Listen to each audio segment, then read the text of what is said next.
Hey, just want to bring attention to an article that was written by the Southern Poverty Law Center in their critique of the libertarian movement, which are commiserating at FreedomFest, which is a festival in Las Vegas that talks about libertarian issues. And one such political pundit that will be there is the former Democratic presidential candidate, Andrew Yang.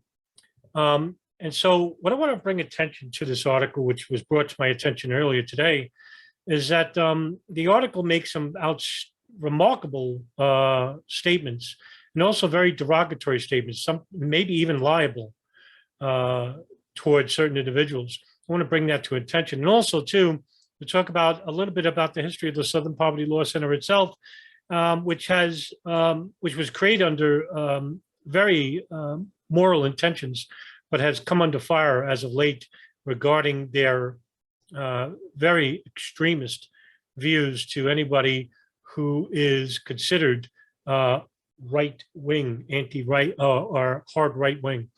And so the article that is currently under fire by the libertarians today is Andrew Yang to speak alongside far-right figures at FreedomFest. And as you can see, Southern Poverty Law Center was written by a person by Creed Newton. Now, for a little bit about Creed Newton is an investigative reporter for the Southern Poverty Law Center since August 2021. As you can see, he has a pretty decent background. He was the senior producer at Al Jazeera Media Network for 4 years. He was a writer, a freelance journalist covering Israel, Palestine, Hungary, Spain, Cuba, the United States, investigative reporter for Amarillo Globe News, and a multimedia editor for Telesur for a couple of months.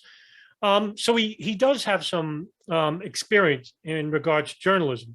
And I do want to talk about the article in question here. And the wording of the article itself, because I think that's important, right? The article itself and the wording, that's important, because this is where the whole essence of the article comes under fire, so to speak. And so let's go and read the article together. Former Democratic presidential candidate Andrew Yang will speak Saturday about his new Forward Party and creating political coalitions at the 2022 Freedom Fest in Las Vegas, which will feature far-right libertarians. Quite the oxymoron.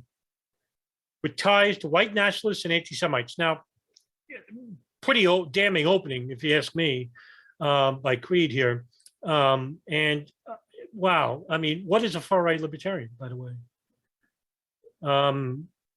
Somebody who is very, very anti-war. I mean, if you take far-right Republicans, for example, far-right conservatives, and we're talking about people like Tom Cotton, Marjorie Taylor Greene, Huckabee, for example, Mike Huckabee, they are nowhere near the spectrum of libertarians like Ron Paul or Scott Horton or Spike Cohen or Dave Smith, for example. The political division between conservatism, and we're talking about not just classic conservatism here, with Creed, it's extreme far right to libertarians. And even though that they may have a slight agreement regarding certain domestic issues, the one major dividing line, and it's apparent for anybody to see, is anti-war. The extreme right-wing views of, say, Tom Cotton have no compatibility with someone like Scott Horton. There's not even a compromise there. When it comes to even civil domestic issues such as healthcare, religion, which are huge. I think I'm safe to say that, and I'm not a libertarian, so I'm going by my experience in commiserating with libertarians on viral media. A good portion of them are atheists, while extreme far right are predominantly evangelical Christian. Now, if you want to make an argument about, oh, evangelical Christianity is not real Christianity, that's for another video. But I mean, there's a wide, extreme disagreement here regarding issues. So there is really very, very few issues where you would have any type of compatibility between libertarians and those of the far right. Now, notice I'm not saying conservatism, because according to Creed, that the issue is far right. There is no such thing as a far right libertarian. But I'm just saying, far right conservatives or far right extremists, or whatever you want to call them, there is no compatibility with libertarians. I mean, that's just, I mean, every layman should know this. And for Creed to basically make some type of compatibility issue here, I just screams ignorance. Let's keep going. FreedomFest, which begins today, is a yearly festival that builds itself as an open-minded environment that is independent, nonpartisan, and not affiliated with any organization or think tank. Now, that's true. Now, I know he's quoting here, but that much is true. There is no political affiliation with libertarians. Mises Caucus. There's also like other libertarian groups. Some are much more centrist meaning regarding domestic issues. But the one thing they all have in common is they're run by anti-war. And that's what I think they should go back to, because all this petty divisiveness that we see online is caused by domestic issues.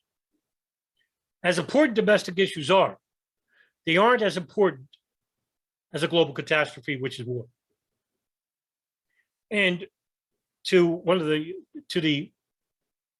primary voices, founders of the libertarian movement, Ron Paul, he ran on anti-war, something that caught my eye many years back. And let's continue. But the festival skews toward libertarians and other members of the liberty movement, portions of which belong to the extremist anti-government movement. I support that because I'm anti-government and I hate them. I'm morally right to say I hate the federal government of the United States. They are immoral. So if there's extremist anti-government movement, and I'm talking about people who have a vehement disagreement with almost everything they do, yeah, I agree with you. Now, is he talking about violent anti-government movement? Well, how would he know that? Has there been any libertarian organizations or individuals that have committed any type of extremism on the part of any avenue of the federal government? I'd like to see it. But yeah, I mean, like I said, the wording of this article is very revealing, so to speak. Extremist anti-government movement. But if you click onto the link, right, anti-government movement, anti-government groups are part of the anti-democratic hard right movement. Oh, he's talking about the Proud Boys or the tiki torches, I guess those racists, right? You know, the extreme evangelical Christians. They believe the federal government is tyrannical, and well, I would agree. And they traffic in conspiracy theories, which I unfortunately have to agree. Most of the fringe conspiracy theories come from the hard right, never from the hard left. And I'm a researcher, geopolitical researcher into the events of September 11, 2001. And I would have to say, from my experience, 99% of the fringe conspiracies come from the far right, people who identify as evangelical Christian, as Trump a supporter, you know, all this. And I blame Alex Jones for this. He's the godfather of all these conspiracy theories. about an illegitimate government of leftist elites seeking a new world order. Now, I don't necessarily agree with this, but there is some truth to it. I mean, I don't think there's a new world order. I mean, the new world order that we're used to is Kevin Nash, Scott Hall, and Hulk Hogan, and they're long gone. But this new world order, this board membership of old men sitting around a table like a bunch of Mr. Burns scratching their hands, excellent, plotting world. It doesn't work like that. I mean, it's a very complicated, very complex web of design through this monolith. And you have a number of powerful elite organizations, the Pentagon, for example, the intelligence apparatuses of the CIA, the NSA, the Mossad, and the ISI, and the Mukhabarat, and other, MI6, and you also have the banking cartels, the World Economic Forum, powerful affluent families, Rothschild, for example. But no, there's not like this whole board of issues, like they all sit at the table and plot out the world. No, because there's a lot of dividing issues between these groups. And they sort of like need each other to commiserate. But there's a lot of differentiation between these entities, so to speak. So they're never on the same page. But one thing they have in common is that power must be consolidated away from the people. So I guess that's what he's talking about. But he left it quite vague here. And there are some things I do agree with that. And I'm totally anti-government. I don't care if anybody knows it. It is the evil of the world. I mean, do you really need a history lesson here, Creed? Okay. It is sponsored in part by Epic. I don't know what that is, but if you click onto that, it comes up as this. Leaked data shows Epic registered site with neo-Nazi terror. I don't know anything about it, to tell you the truth. So a web hosting company that has provided services to neo-Nazi white nationalist websites. Even though I despise any type of radical ideologue or organizations, it's not exclusive to racist neo-Nazi right-wing groups. It also, I am highly critical toward radical leftist organizations, and there are radical leftist organizations.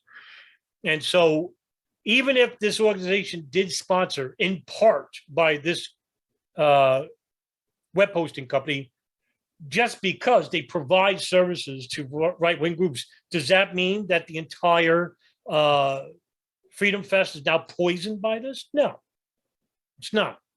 I mean, there are other sponsors to this to FreedomFest, and he hasn't said anything about them either. It's only because, oh, they gave money to FreedomFest, they're sponsoring it. Well, then, that shows that FreedomFest is sponsored by right-wing extremists and neo-Nazis. And we're going to see that that's not the case very easily. A group of anti-government sheriffs who believe that they have the power to ignore laws they deem unconstitutional is also expected to be there. Again, I'm anti-government. I support it. I wish more people did. We would make real change. I think the founding fathers basically wrote about the blood of the tree of liberty. The conference was set to host white nationalist Holocaust denier Nick Fuentes. I'm no fan of him. I think he's annoying more than anything. I don't know him personally. I mean, his online personality is, let's put it this way, least desirable. Because I'm not somebody who advocates for right-wing ideologue or left-wing. I don't vote.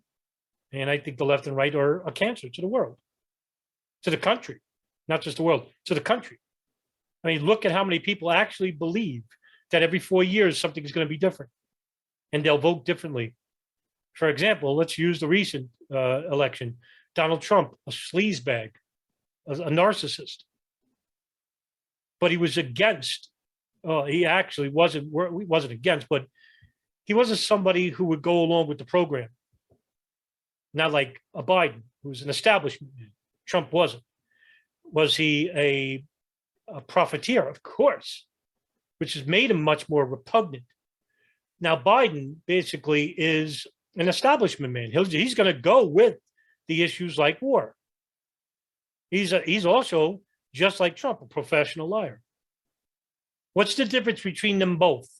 Is it because you don't like Trump because he's a sleazebag and a dirty, rotten scoundrel of sorts who treats women like crap? Well, okay, let's compare that to, I don't know, Barack Obama, a handsome devil who's actually married, who actually kills whole families with drone strikes. Well, at least he's good looking while he's doing it. The hypocrisy of the American people knows no bounds. And I sometimes wonder if I should even care doing news videos to try and inform public. But I know that there are people out there that do care.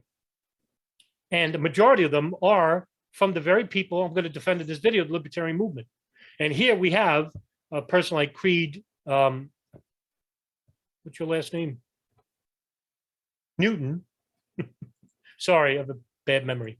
But Creed Newton, you basically lambast the libertarian movement as a far-right, supporters of far-right and neo-Nazism. Let's continue. The conference was set to host white nationalist Holocaust denier Nick Fuentes and air his short film, The Most Canceled Man in America. Organized, well, Nick Fuentes is canceled, but I know somebody else who's much more canceled than him. And we're going to talk about him in a minute because they talk about him. Organizers boosted Fuentes after taking a deeper look into his ideology, the Daily Beast reported. Oh, okay. That's a good thing, right? Still, some libertarian speakers belonging to the Mises Caucus, a far-right group, which, again, what is a far-right libertarian group? I mean, if you disagree with the Mises Caucus, who are much more ardent libertarians that share, like I said before, certain domestic issues with those of the far right, but they're very few and far between. And I'm not going to repeat myself. I just mentioned the main divider line, which the far right run on, which is war, the new far right that we see, not conservatives, and religion. I mean, that's the major line between libertarians and those of the far right. They'll never get along. Still, some libertarian speakers belonging to Mises Caucus that one controlled the Libertarian Party and may associate with far-right figures. Dave Smith, a comedian and Mises Caucus member who now runs the party's social media, does he? I really don't know. Is that right? Is a featured speaker at FreedomFest. Smith and Fuentes have appeared in each other's podcast at least 3 times. Smith has called Fuentes a fellow's traveler. Now, you know what this is basically alluding to. Oh, Dave Smith actually is friendly with Nick Fuentes. Oh, that means he agrees with Nick Fuentes on many issues. No. Actually, again, this article, like I said, wording in this article is very deceiving. So Dave Smith, and I saw 2 of these debates actually they had. So there was 3, I want to say I've seen 2, so I'm only going to comment on 2.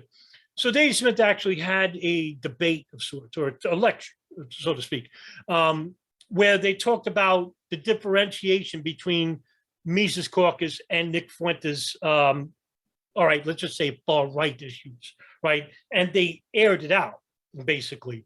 And, you had, if you ignored the comment section, you basically had a show of disagreements between them both. And I do think they talked about Rothbardism, which I'm not going to get into because I don't know anything about it. They talked about domestic issues involving the United States. I believe healthcare was one. Religion was another. They did have a lot of disagreements, but what they came away was, and this is important, and this is the reason why Creed Newton fails in this article, is that here was a person of a opposing organization talking with another person of an opposing organization and coming to some sort of general agreement that they could talk. Now that's huge, right? Because if all you care about is your echo chamber, and that you look at the other organization and you alienate that organization, you're not looking at them on the human level. And this is exactly what the government wants. They want you polarized, divided between any human construct, whether it be racism, sexism, classism, religion, politics. It's all divisive. These are unnatural constructs. What I mean by that is they're all learned. You're not born a racist. You're not born of any political affiliation. You're not born a religious person. Now, when you separate spirituality from religion, there is a difference. When you separate culture from racism, there's a difference. When you separate community from government, there's a difference. Now, he calls him a fellow traveler. What does that even mean? I mean, that's such a vague statement. And I don't know why he thinks that's a gotcha moment, and it isn't. Let's continue. Yang was a Democratic candidate in the 2020 presidential election. He won support from a broad political swath of the electorate, including right-leaning fans of former President Donald Trump. Yang has since founded the Forward Party, a political action committee that does not position itself on the right or left of the political spectrum. It offers common sense reforms like congressional term limits. I would agree with that. So we don't have dinosaurs like Nancy Pelosi and Mitch McConnell. The Forward Party has so far set up one state affiliate party in Minnesota. Hate Watch sent a request for comment to the Forward Party about Yang's decision to appear at the festival. The Forward Party did not respond. I wouldn't either. I mean, I'm going to get into that in a minute about what Hate Watch has done, which is an extension of the Southern Poverty Law Center, and what they have done to people in their history.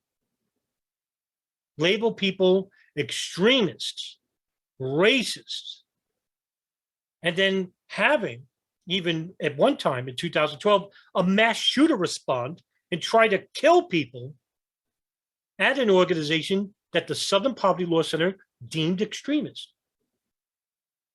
Why I think the Southern Poverty Law Center lost its way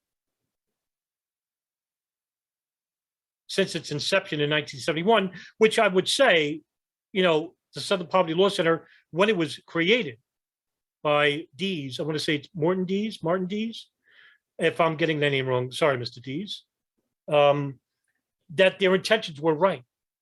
They were against racism. They were against these hate groups, far-right hate groups,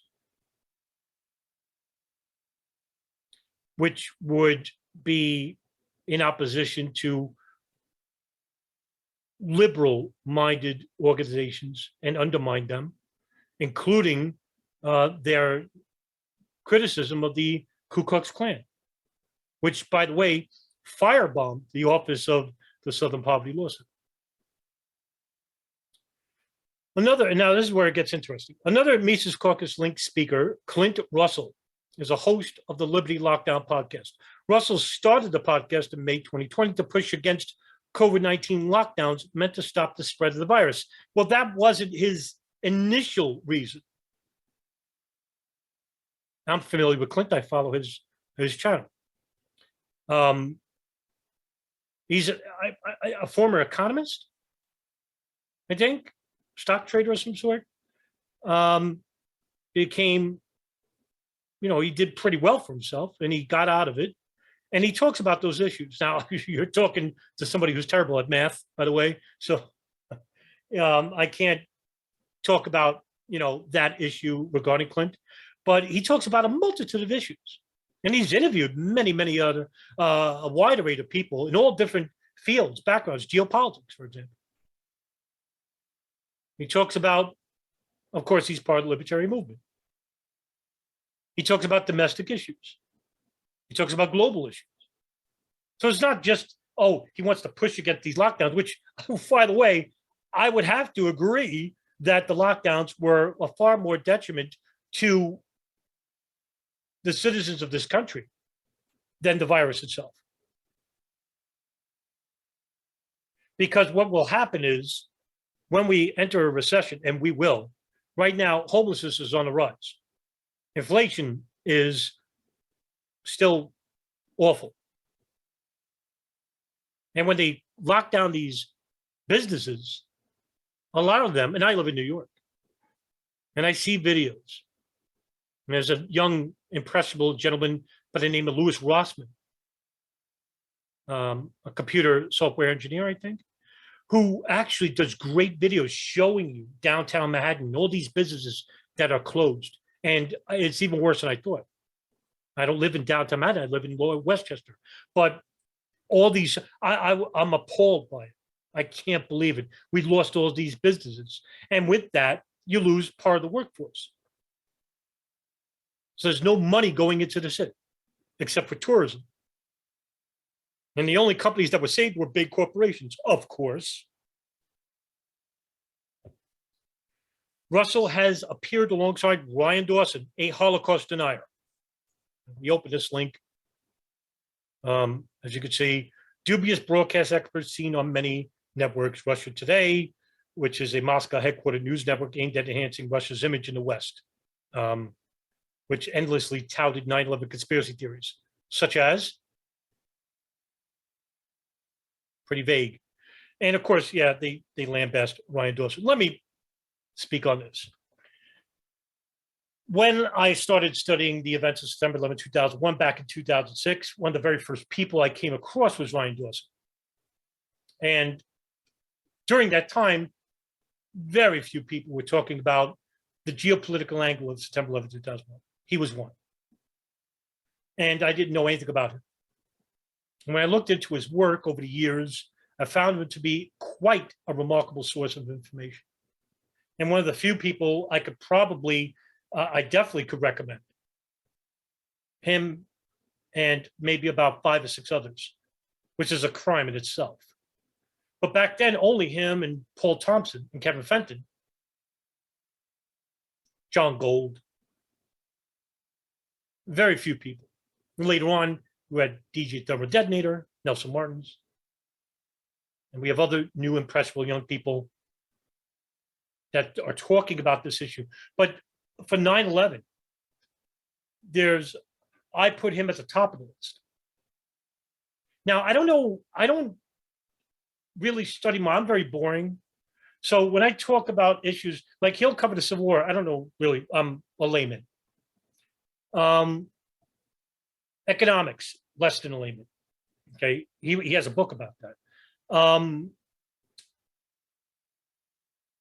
Political discussions. Now, he goes on right-wing shows because they're the only shows that will have him on. He is banned everywhere. He is the most banned man. He's more banned than Nick Fuentes. That label about being the most banned man in America, that's Ryan Dawson. I don't think I've ever seen anybody more banned than him. I mean, for God's sakes, even I think Venmo banned him. PayPal banned him. Right? PayPal. Twitter, Facebook. The guy can't stay for more than 2 months. He's really blacklisted. And you want to talk about a target on bin Laden's back after 9/11? Well, this poor guy has a target on his back, everywhere he goes. So, as for him being a Holocaust denier, now look, like I said, I've followed his work extensively regarding 9/11, but that's all I follow him for. Like, I don't study much of anything at all besides La Cosa Nostra, Jonestown, psychology, what have you, and yeah, geopolitics. When it comes to like in-depth politics and whatnot, I mean, I don't care because I don't vote. So as for him being a Holocaust denier, he never denied the Holocaust. Not once. Now, you want to say he's a Holocaust revisionist? I wouldn't disagree. but he never says, oh, Jews never died in World War II. He never said, not once that I've ever seen. I'm only going by my experience. Now, this is quite the charge here made by Creed Newton. And I really wish, instead of like this link to Holocaust Denier, which goes to a Southern Poverty Law Center website, I really wish you would have went right to the video, because if you go to Holocaust Denier and you go down to this here, there's nothing.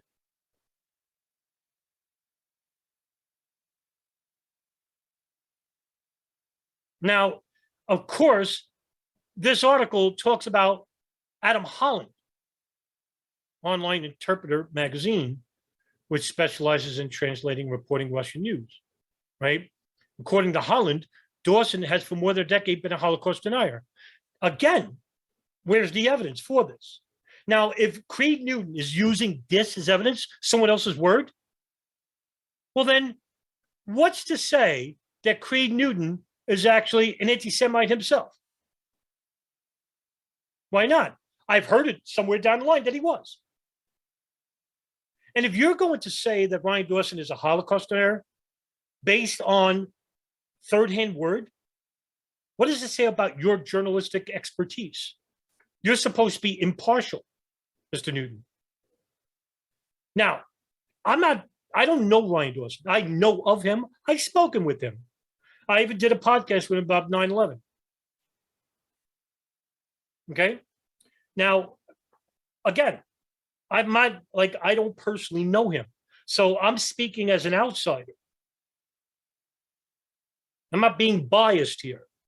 I'm only going by your words that was in this article, which is really inflammatory. Actually, right here, this is liable. Now, if Ryan Dawson wanted to, because you slandered him here, he could basically take you to court for this, because this is liable. You're defaming his character without any evidence whatsoever. You would have had a case if you actually linked to a video or audio where he's actually saying, I do not believe Jews died in the Holocaust. No, you didn't do that. You went worse. You went by the third-hand word of some guy named Adam Holland, who doesn't provide any evidence of his own. I know that article too. Let's continue. And self-described journalist who combines criticism of Israel's occupation of East Jerusalem, the Gaza Strip, West Bank with anti-Semitic tropes. No. Now, I can understand why you're saying it's anti-Semitic. There's quite a distinction. He clearly says anti-Zionism. That's what he's meaning here. Now, do you need a history lesson about what's going on over there? No, you don't. You were an executive producer for Al Jazeera. You've written extensive articles on the issues of what's happening in Gaza and the West Bank, in Ramallah. Okay, but let's make a clear distinction here. How many videos have you ever seen from Ryan Dawson? Well, you can't now because he's banned. I'm actually uploading his old videos, but just on 9/11. Are you familiar with his work at all? Or are you going by another person's word for it that may have taken offense to his videos? If not, again, I question your journalistic integrity. And this is poorly written. And I'm very surprised, because your articles that I've seen, Newton, are quite good.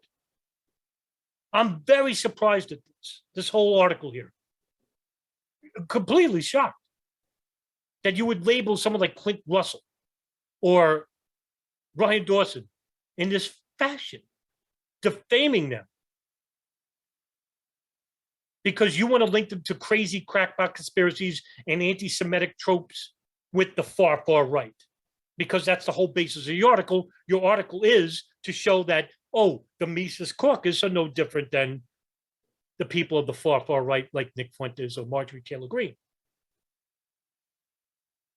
When one general study into the Mises Caucus into the far right, and you'll see a clear distinction. In one video that garnered widespread criticism, Dawson claimed Jewish people are responsible for communism, pedophilia, wars, and more. He then said, and quote, and for no reason at all, they elected Adolf Hitler, end quote, referencing the Nazi government that oversaw the Holocaust. What video was that? I never seen it. I'd never seen that video. Why didn't you put it here? So that people could see it for themselves. I never even heard him say this or come close to anything like this. You do realize that he's not even Caucasian. Part Caucasian, but he's also, I think, Cherokee, Indian. I forgot. He's married to an Asian wife. He has Asian kid. Where does this racism come from? I mean, people label him a racist. And these are coming from like far left ideologues. They just, don't like his content for whatever reason, which is fine. But you can't make that charge to him. It's ridiculous when you think about it. Was he a self-hating Indian? I mean, no, this is just, it's just the criticism of him is absurd in this article. It's just, you're going by third-hand word. I mean, that's irresponsible journalism. I'm sorry to say. Video originally featured a thumbnail image of Zyklon B, the gas Nazi used in death camp to kill millions of Jews in the Holocaust, which he never denies either, incidentally enough. Dawson denied this to libertarian Reed Coverdale, a Mises Caucus supporter, podcaster, and one of Russell's collaborators. I mean, have you ever seen Reed Coverdale's videos? I mean, this is a genuinely, really affable guy. Everyone loves this guy. He's a trucker. He poses, he has no threatening values to him. His channel is based upon not just libertarian issues, but the anti-war message. He also talks about other people, and he invites everybody on that show. I mean, he had me, a nobody, twice. And he's had huge names on him. Ryan Dawson, one, Spike Cohen, Dave Smith. He's had Clint Russell. People who are much more well-known than me. But, I mean, what I'm talking about is, he'll talk to anybody on the show. And he's not a partisan hack. And I'm just using this language, one of Russell's collaborators, like he's answering to Clint Russell. Oh, he's part of that gang, the Mises Caucus. The the far-right libertarian movement that agrees with Nick Fuentes and other far-right ideologues.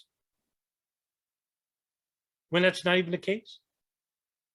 It's almost like you had no understanding when you wrote this article. You never knew anybody, Clint Russell, Reed Coverdale, Dave Smith, Ryan Dawson. You didn't do any type of background study on these people, which you could have gotten away with a much more,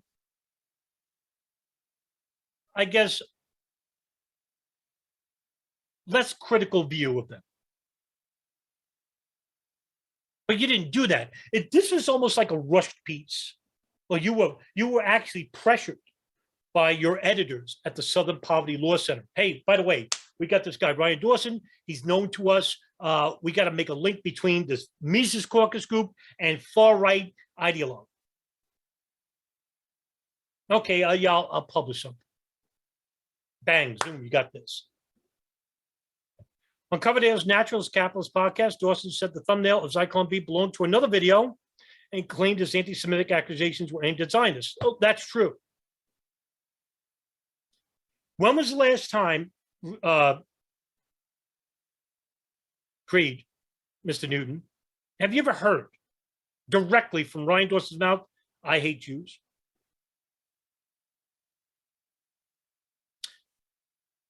Anything close, how about anything remotely close to the meaning? And if you did, you would actually put that in your article. but you didn't.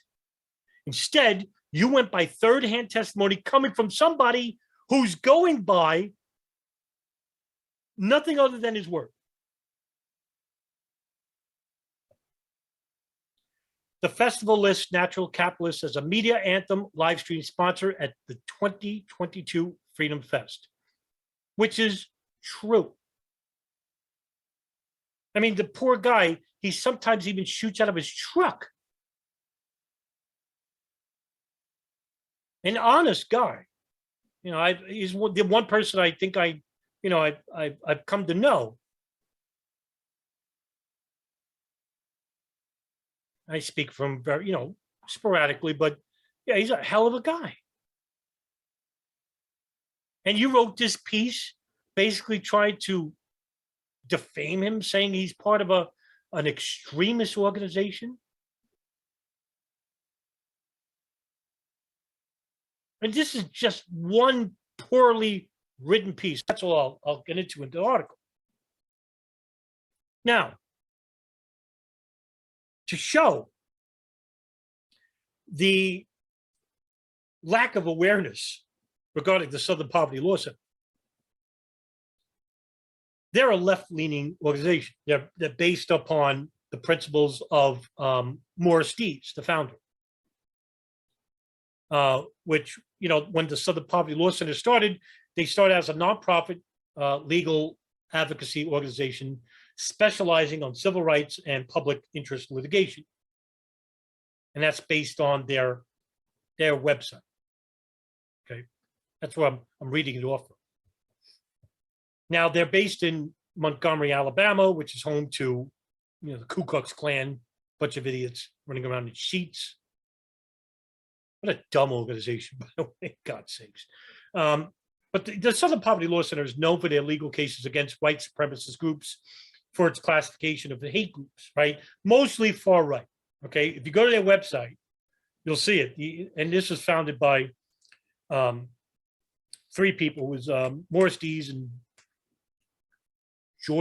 Julian Bond, and somebody else. I don't know the name, but I'm sorry. But yeah, okay, that's what they were based upon. But good intentions then started to fall apart over the years, because when you focus on just far-right groups, and there's a number of them, for as long as they have, all of a sudden, anybody who is actually nearby the same ballpark, they're slowly going to come under fire. And that's exactly what happened here with the Mises Caucus. Oh, you're not far left enough. We're going to have to critique you too. And that's exactly what happened. Because, and I'll share you the Washington Times article. This was written in 2017 to show you their bias. Here it is. Antifa isn't a hate group, Southern Poverty Law Center claims. Southern Poverty Law Center's Richard Cohen defends listing Family Research Council, which is founded by Tony Perkins, who's a evangelical Christian, but not Antifa at hearing. And if you, Mr. Cohen said, if you're familiar with our work, we write about Antifa often. We condemn their tactics at the House Homeland Security Committee. This is 2017. I said so publicly, and we do so always, but Antifa is not a group that vilifies peoples on the basis of race, ethnicity, religion, and the like. Hold up a minute. That's false.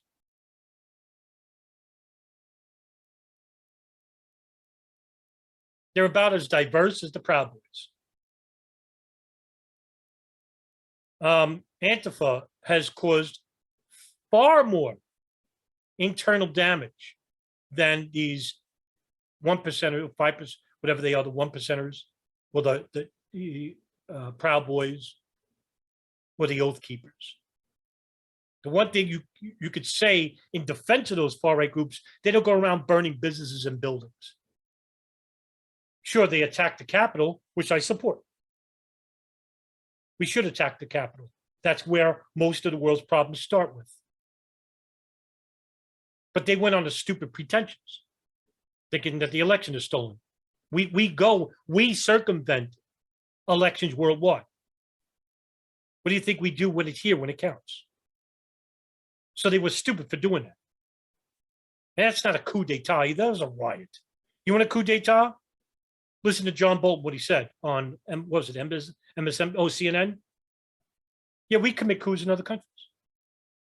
It starts with the CIA. Was the CIA at the Capitol?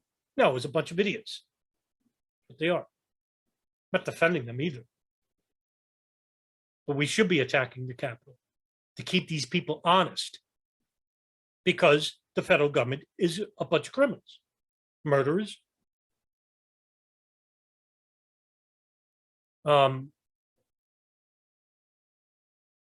These people break the law, rapists of the economy, profiteers, espionage on its own citizens, counterintelligence on their own citizens. I mean, the amount of crimes that they're guilty of is, everyone should be at the Hague for war crimes, crimes against humanity, and crimes of aggression. And they have a history of condemning organizations and individuals. One such story, which I'll share with you, is in 2019. The Southern Poverty Law Center is a hate-based scam that nearly caused me to be murdered. Written by Jessica Prohl-Smith, an opinion contributor. She works at the Family Research Center. Now, why am I bringing this up? Well, an article written by the Washington Post, The State of Hate. Researchers at the Southern Poverty Law Center have set themselves up as the ultimate judges of hate in America, but are they judging fairly? Now, let me tell you why. Part of this article talks about it. There was a gunman by the name of Floyd Lee Corkins, who on August 15, 2012, went into the Family Research Center and started shooting up the place. Quote, he came in here to kill as many of us as possible because he found us listed as a hate group on the Southern Poverty Law Center website, end quote. Quote, we and others like us who are on this hate map believe that this is very reckless behavior. The only thing that we have in common is that we are all conservative organizations. You know, it would be okay if they just criticized us, if they wrote op-ed pieces about us and all that. But listing us as a hate group is just a step too far because they put us in the same category as the Ku Klux Klan. And who are they to have a hate group list anyhow, end quote. Can you disagree? Irresponsible? Damn straight. Now, if you have any criticisms toward Tony Perkins, I do too.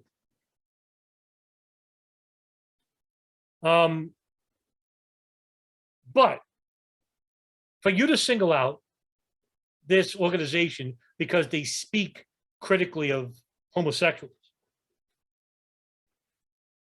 or that they are pandering to a deviation of Christianity, evangelical Christianity, or that they're racist. Why isn't Antifa a hate group? How many people have the Family Research Center killed? They've almost been killed themselves. People who work there. How much damage has the Family Research Center done to the infrastructure of the United States? Well, I mean, Antifa has caused billions in damage to major corporations or to small business owners and to people who own private property. Why don't you ask the people in Minnesota? Portland, New York City, actually. For you to not have Antifa as a hate group, but label Mises Caucus as part of being affiliated with a hate group shows your lack of journalistic integrity, creed, as well as your dishonesty. You've allowed your initial moral backbone to suddenly be overcome by this overzealous nature of labeling anyone who is remotely close or affiliated with the far right. And what you're going to do in time is basically create enemies where there was none created.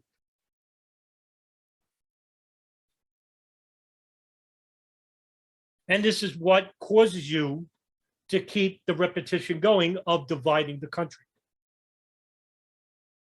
Now, you have every right to be critical of far-right demagogues, far-right organizations that promote this division. I'm with you there. But as long as you support or show a deference, not support, but show a deference to far-right, far-left organizations that are extremists, and Antifa is extremist. Yvette Falarca, their group, By Any Means Necessary, I think they're called. These far left, just as zany as the far right, just as destructive, just as combative, just as divisive. But when you show a deference, it shows your bias, it shows your prejudice, and it shows your dishonesty. And for you to go and label Clint Russell or Reed Coverdale or Dave Smith or Ryan Dawson as this, part of being this organization that is affiliating with these far-right ideologues, when all you had is word of mouth that they are racist, that they are conspiracists, fringe conspiracists, none of that is true. And for you to go and write this piece, I can't believe it that this piece was allowed to be published by the Southern Poverty Law Center, but it was poorly constructed. And you're not a poor writer, because I read some of your articles before I made this video, which leads me to believe, I just can't believe you wrote this poorly written article. No research in the background of these people. That's why I think this is a rushed piece, because FreedomFest is coming up.